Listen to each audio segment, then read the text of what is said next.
Thank you, Mr. Mayor. It's very kind of you. I think you can say that if you have a mayor like Carl Dean who has time to read books and in a busy day come and deal with the likes of me, you have a strong mayor system here in this city, because probably in most red states to be a proponent of the library is to risk your political future. But it's a great honor. Thank you so much for coming. And I just want to thank Parnassus Books too. They used to say it about farming, that if you wanted to make a small fortune, you took a large fortune and went into farming. It's the same with the book business. It's an act of such faith in the community, and an act of such faith in literature and in the future of literature and literacy itself, to out of nowhere just decide that what we're going to do is open a bookstore. And I hope you all will support it, because it will become the sort of, as my mother used to say, the sort of stickum of the community. In the library, I was a child of the library in Jackson, Mississippi, which is now the Eudora Welty Library. Eudora used to come to that library often when I was a little boy. And so I'm particularly indebted to the library. My mother used to take me there and leave me, because it was the one safe place where she could leave me when I was an only child and my father was a traveling salesman. And so she needed to get away from me sometime. and the library was the place that she chose. It was probably the greatest outward reach in my young life, as it would be for any child. So I'm indebted to you all, the library and the books, and to the mayor. Thank you. I'll read you the beginning of this book, because Canada, which was just published a couple of weeks ago, if I read you the beginning, then I don't have to do all of the blah, blah, blah stuff to tell you who was married to who and who said what before this happened and when this took place. And because if you can't make the beginning of your novel be good and make sense, well, you're probably in the wrong line of work. And after I finish, if you all have a question or so, I'll be glad to talk to you. First, I'll tell about the robberies our parents committed, then about the murders, which happened later. The robbery is the more important part, since it served to set my and my sister's lives on the courses they eventually followed. Nothing would make complete sense without that being told first. Our parents were the least likely two people in the world to rob a bank. They weren't strange people, not obviously criminals. No one would have thought they were destined to end up the way they did. They were just regular, although, of course, that kind of thinking became null and void the moment they did rob a bank. My father, Bev Parsons, was a country boy born in Marengo County, Alabama in 1923, and came out of high school in 1939, burning to be in the Army Air Corps, the branch that became the Air Force. He went in at Demopolis, trained at Randolph near San Antonio, longed to be a fighter pilot but lacked the aptitude, and so learned bombardiering instead. He flew the B-25s, the light and medium Mitchells that were seeing duty in the Philippines and later over Osaka, where they rained destruction on the earth, both on the enemy and undeserving people alike. He was a tall, winning, smiling, handsome six-footer. He barely fitted into his bombardier's compartment, with a big, square, expectant face and knobby cheekbones and sensuous lips and long, attractive feminine eyelashes. He had white, shiny teeth and short black hair he was proud of, as he was of his name, Bev.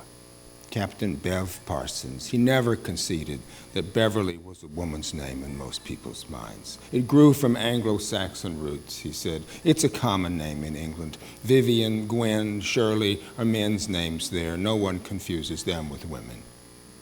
He was a nonstop talker, was open-minded for a Southerner, had graceful, obliging manners that should have taken him far in the Air Force, but didn't. His quick hazel eyes would search around any room he was in, finding someone to pay attention to him, my sister and me ordinarily. He told corny jokes in a Southern theatrical style, could do card tricks and magic tricks, could detach his thumb and replace it, make a handkerchief disappear and come back. He could play boogie-woogie piano and sometimes would talk Dixie to us and sometimes like Amos and Andy. He had lost some of his hearing by flying the Mitchells and was sensitive about it, but he looked sharp in his honest GI haircut and blue captain's tunic, and generally conveyed a warmth that was genuine and made my twin sister and me love him. It was also probably the reason my mother had been attracted to him, though they couldn't have been more unsuited and different, and unluckily gotten pregnant from their one hasty encounter after meeting at a party honoring returned airmen near where he was retraining to learn supply officer duties at Fort Lewis in March 1945, when no one needed him to drop bombs anymore. They were married immediately when they found out. Her parents, who lived in Tacoma and were Jewish immigrants from Poland, didn't approve. They were educated mathematics teachers and semi-professional concertizers in Poznan who'd escaped after 1918 and come to Washington State through Canada and became, of all things, school custodians. Being Jews meant little to them by then, or to our mother, just an old, exacting, constricted conception of life they were happy to put behind them in a land where there apparently were no Jews. But for their only daughter to marry a smiling, talkative only son of Scotch-Irish, Alabama backwoods timber estimators was never in their thinking, and they soon put it out of their thinking altogether. And while from a distance it may seem that our parents were merely not made for one another, it was more true that when our mother married our father, it betokened a loss, and her life changed forever, and not in a good way, as she surely must have believed. My mother, Neva Camper, short for Geneva, was a tiny, intense, bespectacled woman with unruly brown hair, downy vestiges of which ran down her jawline. She had thick eyebrows and a shiny, thin-skinned forehead under which her veins were visible, and a pale indoor complexion that made her appear fragile, which she wasn't. My father jokingly said people where he was from in Alabama called her hair Jew hair or immigrant hair, but he liked it and loved her. She never seemed to pay these words much attention. She had small, delicate hands whose nails she kept manicured and shined and was vain about and gestured with absently. She owned a skeptical frame of mind, was an intent listener when we talked to her, and had a wit that could turn biting. She wore frameless glasses, read French poetry, often used terms like cauchemar or trou de coule, which my sister and I didn't understand. She wrote poems in brown ink bought through the mail, and kept a journal we weren't permitted to read, and normally had a slightly nose-elevated, astigmatized expression of perplexity, which became true of her and may always have been true.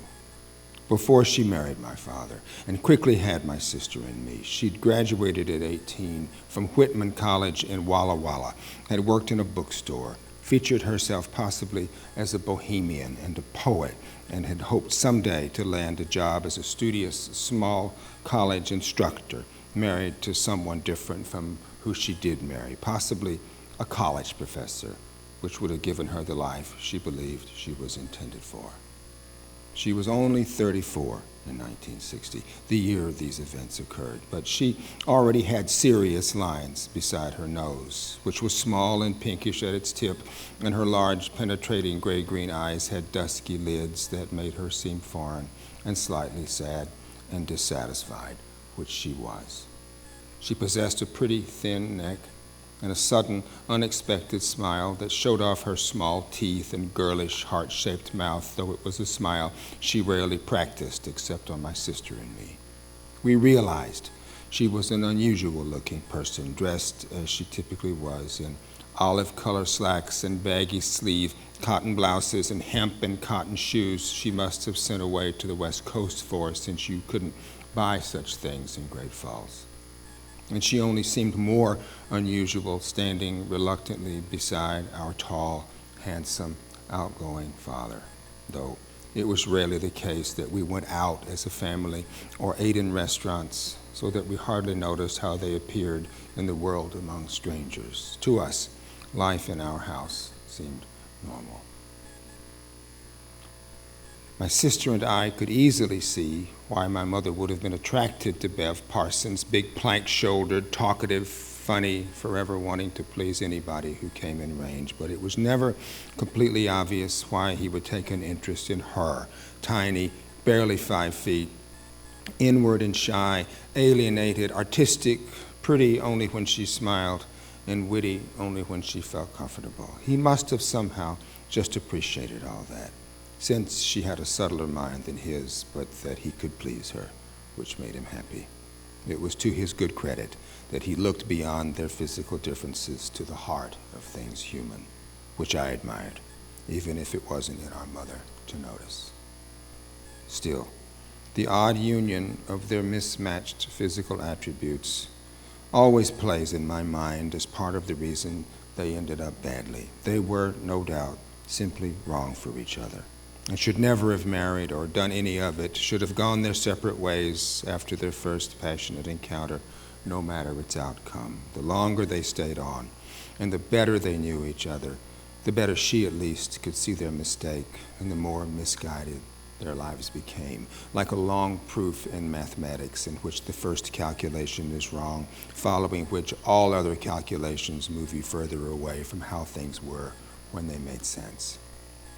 A sociologist of those times, the beginning of the 60s, might say our parents were in the vanguard of an historical moment, were among the first who transgressed society's boundaries, embraced rebellion, believed in credos requiring ratification through self-destruction, but they weren't. They weren't reckless people in the vanguard of anything.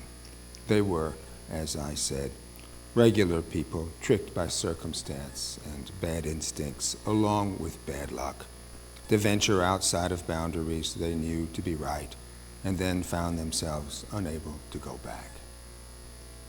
Though I'll say this about my father. When he returned from the theater of war and from being the agent of whistling death out of the skies, it was 1945, the year my sister and I were born, in Michigan at the Wurtsmith base in Oscoda, he may have been in the grip of some great, unspecified gravity, as many GIs were. He spent the rest of his life wrestling with that gravity, puzzling to stay positive and to float, making bad decisions that truly seemed good for a moment, but ultimately misunderstanding the world he'd returned home to and having that misunderstanding become his life. Again, it must have been that way for millions of boys, although he would never have known about it himself or admitted it was true.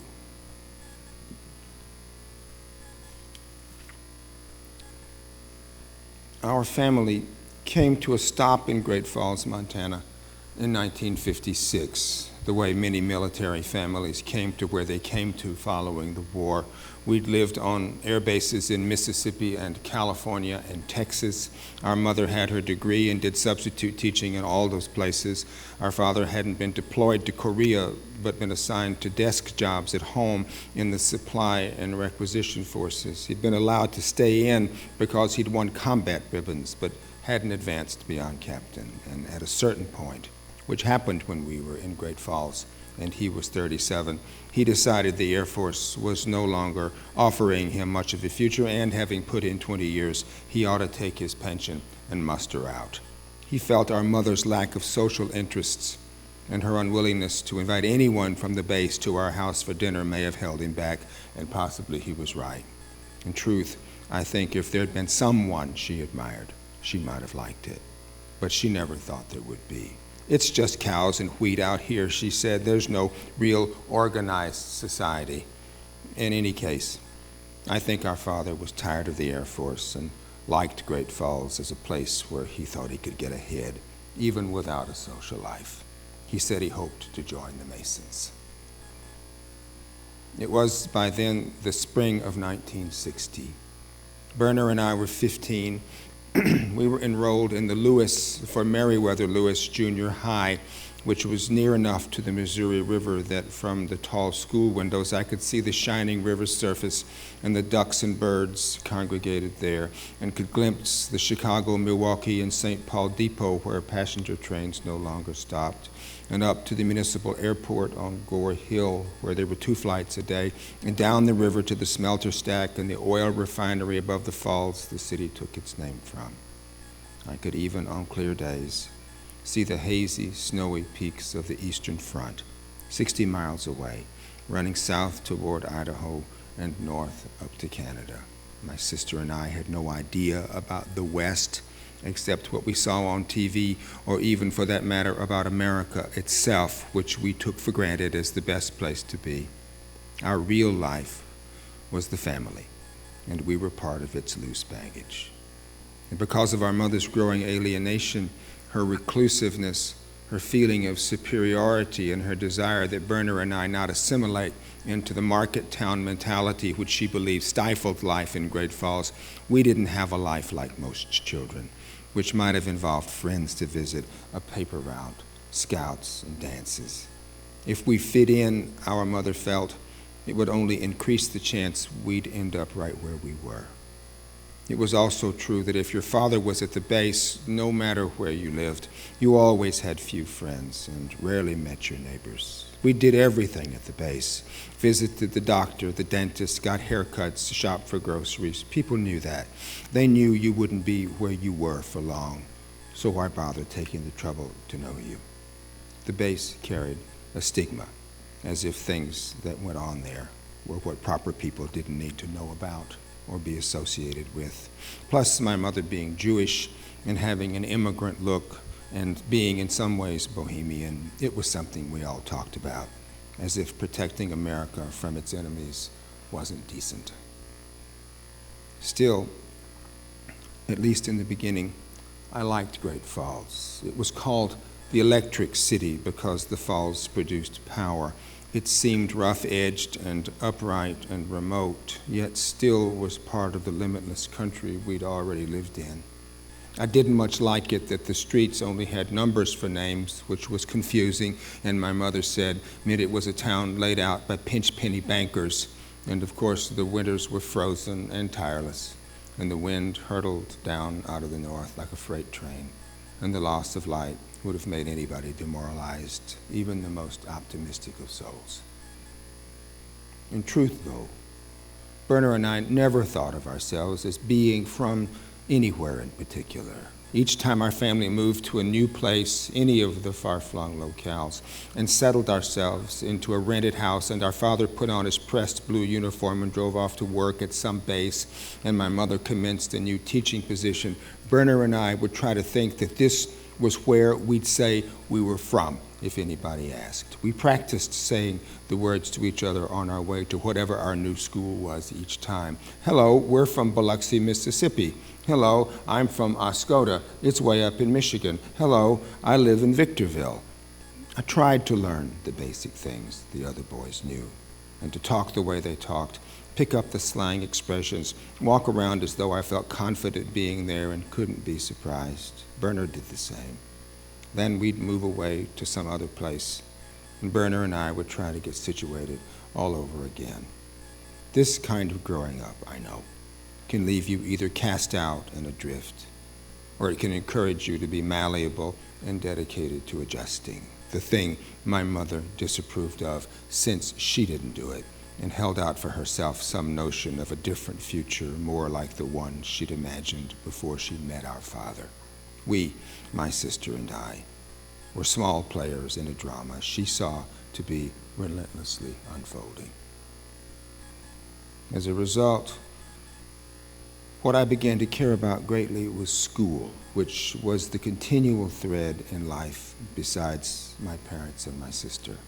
I never wanted school to be over. I'd spend as much time inside school as I could, poring over books we were given, being around the teachers, breathing in the school odors, which were the same everywhere and like no other. Knowing things became important to me, no matter what they were. Our mother knew things and appreciated them. I wanted to be like her in that way, since I could keep the things I knew and they would characterize me as being well-rounded and promising, characteristics that were important to me. No matter if I didn't belong in any of those places, I did belong in their schools. I was good at English and history and science and math, subjects my mother was also good at. Each time we picked up and moved, the only fact of life that made moving frightening was that for some reason I wouldn't be allowed to return to school, or I would miss crucial knowledge that could assure my future and was obtainable nowhere else, or that we'd go to some new place where there would be no school for me at all. Guam was once discussed. I feared I'd end up knowing nothing, have nothing to rely on that could distinguish me.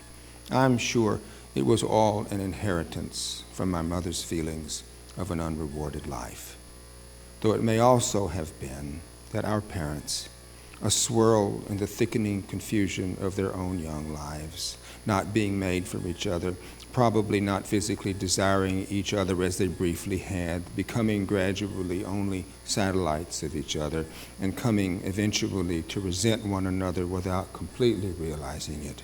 They didn't offer my sister and me enough to hold on to, which is what parents are supposed to do. However, blaming your parents for your life's difficulties finally leads nowhere. That's all. Thanks.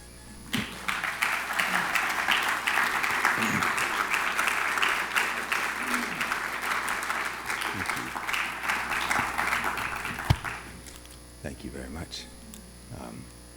If anybody has a question, I'll be, now I can see you, you're all visible. But if anybody has a question, I'll be happy to answer it. Are you excited about going to Columbia? I live in Maine. I'm agreeable to going to Columbia. It's a complicated piece of business. My wife and I were married in New York. I'm from Mississippi, my wife's from Virginia. When I married my wife, she was a high fashion model and also a systems analyst for IBM. And when I took her away so I could go to graduate school, I said, I will bring you back here someday. So when I was offered this job, I went to the president of Columbia, who's an old pal, and I said, look, I'll take this job if you'll give Christina a job.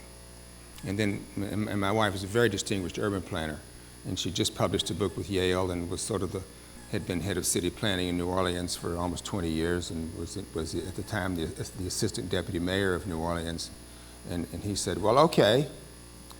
And really what the deal was is that they gave her this wonderful job. And so I sort of stepped back a little bit because it wasn't so much that I wanted her to work. I'm giving you a long answer to your question. But this is the novelist's way of answering a question. Ask me a simple question, I'll tell you a story. She wanted to work more, as the truth is.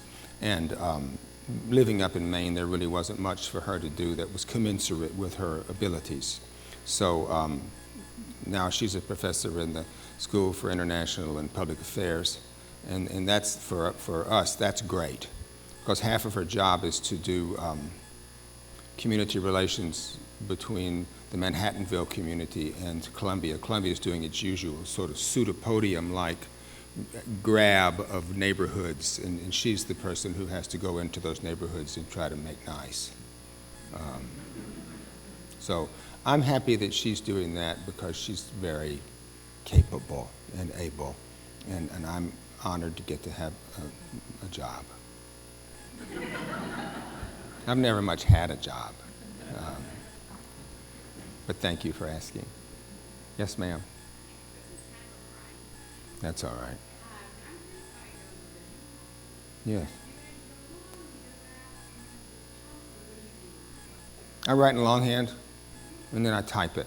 And when I type it, then you, of course, when you type it, you change it and you throw stuff out, add stuff, and then I just get pages, and work over those pages, just like the writers have done ever since the invention of type.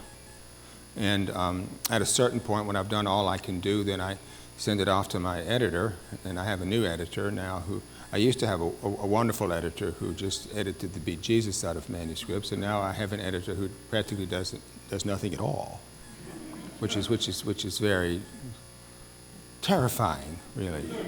And then after he says the little that he's apt to say, then I read it all to my wife. And then we usually take about 5 weeks. And all day, every day, I read it aloud to her. She with the manuscript, me with the manuscript, she reading along with me, stopping me when she wants to stop me, and me stopping me when I find things that are egregious, which happens almost every 3 or 4 minutes. It's hard to get very far with me. And then after that, I generally push it through one more time and then send it off. And then you start to get the copy edit stuff, and that's sort of what it is. I think it's kind of, other than that, I'm lucky to, far beyond lucky, I'm the luckiest man in the world that she's willing to give up 5 weeks of her life to let me read this book to her. But other than that, it's fairly usual kind of editing things. You just want to, when you're editing, one of the things that you want to try to do is find new ways to take fresh interest in a manuscript that you have worked yourself into sort of insensibility over. You don't want to look at it again. And the reason you don't want to look at it again is not because you don't admire it, but because you know you're going to find some gremlins everywhere. And finding those gremlins always just sort of makes your heart pound, and because you think, well, if I'm finding this one, how many more are there? And it's just, that's not to complain, because that's just the job description. That's sort of what it is. That's it. Pretty much have the beginning, the middle, the end in mind before you sit down, or you Yes. put out as you What I do is if you can think of the course of a novel as being an arc, which is, it could just as easily not be an arc, but along the arc, I've got some signal points that I know I want to get to, and the imaginative part, you know those things before you start. The imaginative part is to write the ligatures that connect the parts that you know in advance. But I always know, at least spatially, where a novel is going to end. I knew that my novel was going to end in Windsor, Ontario. I knew it was going to start in Great Falls, and I knew it was going to venture into the prairies of Saskatchewan. But how all of these things were going to be connected up, what was going to happen that would get people to those signal places to the next one, was something I just had to sort of figure out on an almost daily basis. That's okay. That's fine. To get ready to write a novel, I compile a very thick, big notebook of all of the things that I want my novel to contain. And I divide it up into like a kid's notebook in high school with dividers, and each divided part is dedicated to a character's name or to a place or to a principal concern that I'm interested in. And I study that stuff just like studying for a bar exam. And then I'll probably go through that stuff twice a week. And I copy out stuff on 3x5 cards that I know I want to get into the next bit that I'm going to write. And so I sort of draw off those 3x5 cards. It's clerically a hellish process, but it's very good because it keeps me very immersed in all of the raw material that I know I want to go in the book, rather than having to each day sit down and think, wonder what I'll do today. I know what I'm going to do today because I spend an hour and a half every afternoon getting ready for what I'm going to do the next morning. I'm very disciplined. I could use less kind words than that. I'm obsessive about that. But writing novels is an obsessive's line of work, really. Please. did you physically go to those places? Many times. That's a good way of saying it. Back in 1989, when I sort of hatched the idea for this book, I had, not long before that, been to Saskatchewan with Ray Carver. We'd gone up there to go goose hunting. And when I got there, I felt when I was up there, when I crossed the border into the prairies, I felt what Catherine Ann Porter calls a commotion. I just felt, my God, what a place. And when I have those kinds of sensations, that's a cue to me that I have to give language to it. I have to put this in a story somewhere. In fact, Carver and I, when we were up there, we had a bet of who would get it into print first. I did, actually, as it happened. And once I started getting it into print, I kept on putting it in print for the next 20 plus years. Yeah. That commotion is very significant. You know, there's a line of Randall Gerald's that he said about Wallace Stevens. And Gerald said about Stevens that in a life spent standing out in thunderstorms, Stevens got hit by lightning 4 or 5 times. And that's just another metaphor for saying that when you have those commotions, what Neruda called a kick in your soul, you'd better seize those because they're rare and they're the ones that are going to take you somewhere. Yes, ma'am. You are. It's a nice town.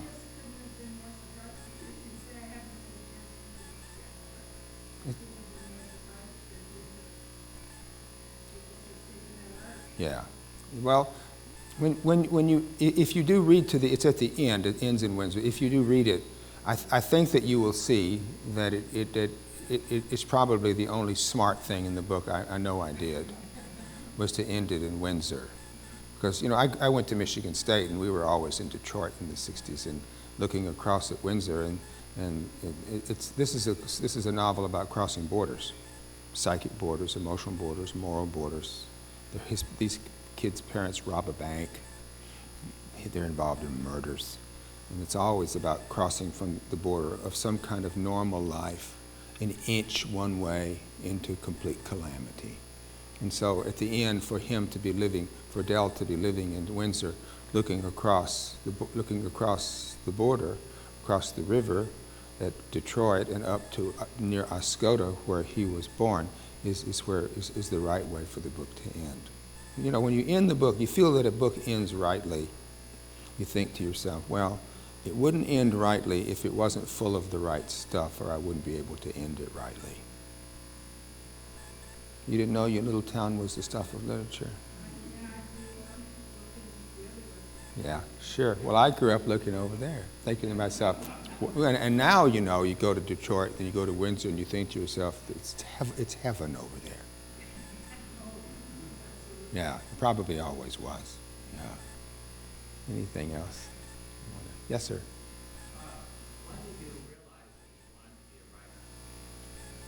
Well, I'm still hoping that the moment occurs to me. It's not a growth industry, and it doesn't confer much on you. You write a book, and then that book's over, and it doesn't usually provide you any laurels that you can wear.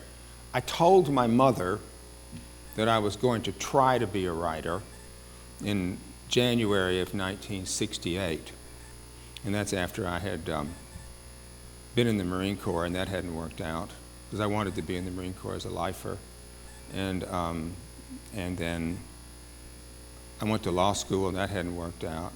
I tried to get a job writing sports for the Arkansas Gazette, and that didn't work out. The CIA offered me a job, and my wife said, who was an Air Force child, she said, So I sort of backed into it.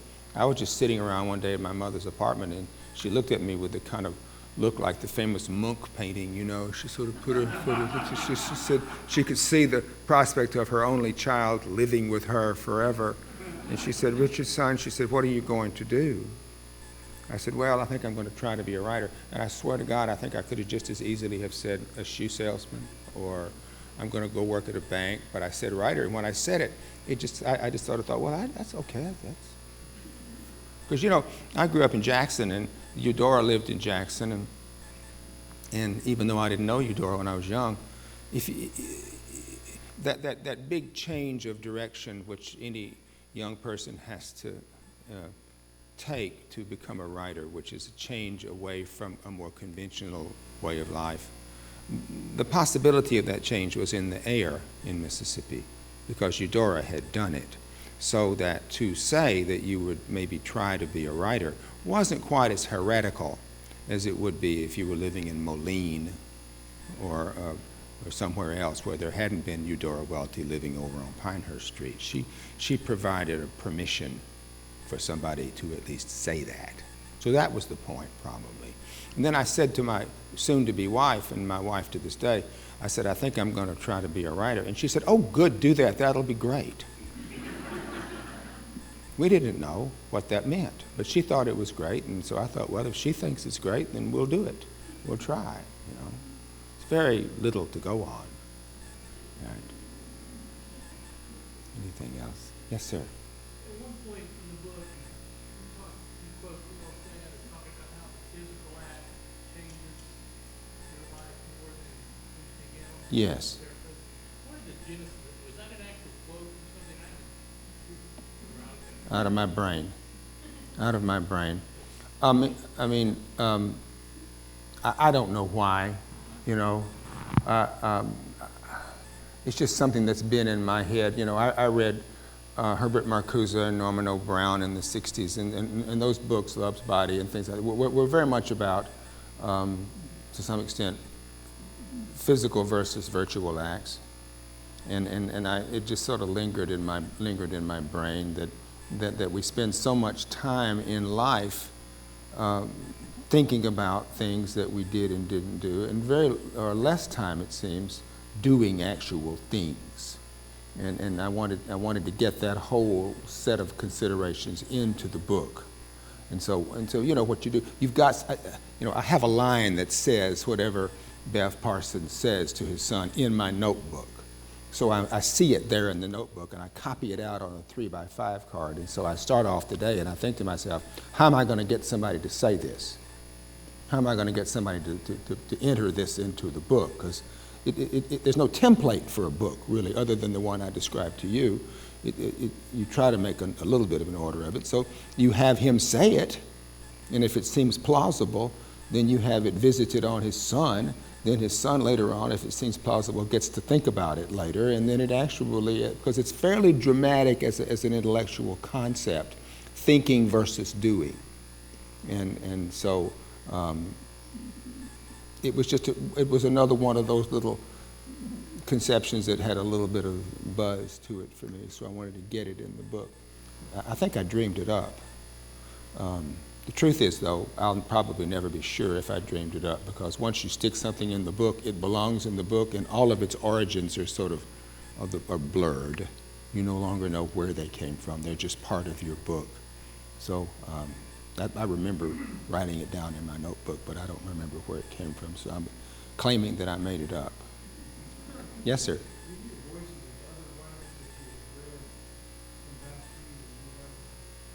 Well, when I was younger, I certainly did, and I try to run from them when I do. That can happen to you when you're reading particular kinds of affecting writing at the time you're writing your own book. I mean, I wouldn't, for instance, read Cheever. I would never read Hemingway or Faulkner or any of the great stylists. But do they? Less and less as I get older, and that may be because I read all those real imprinting writers when I was young and ran from them. I mean, you've got to make some kind of break with that.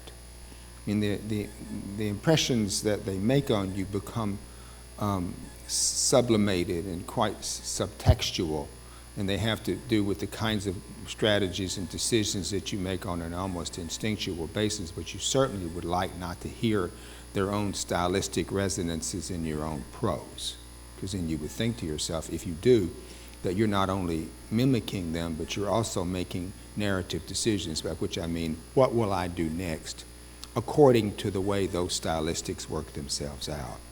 I mean, style is a very complex business, and it has a whole lot less to do with the surface sound of language than it has to do with how one thing leads to another, leads to another, leads to another. And that can be very prepossessing. Yes, sir.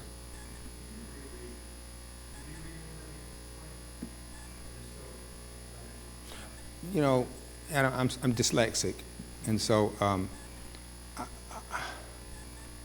I don't have time to reread very much, because there's so many books that I didn't get to when I was young that I'm still trying to struggle through.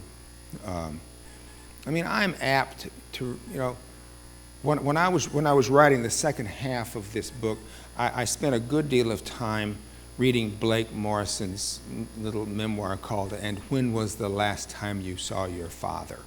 because I felt completely immune to the sound of the prose, because he's British.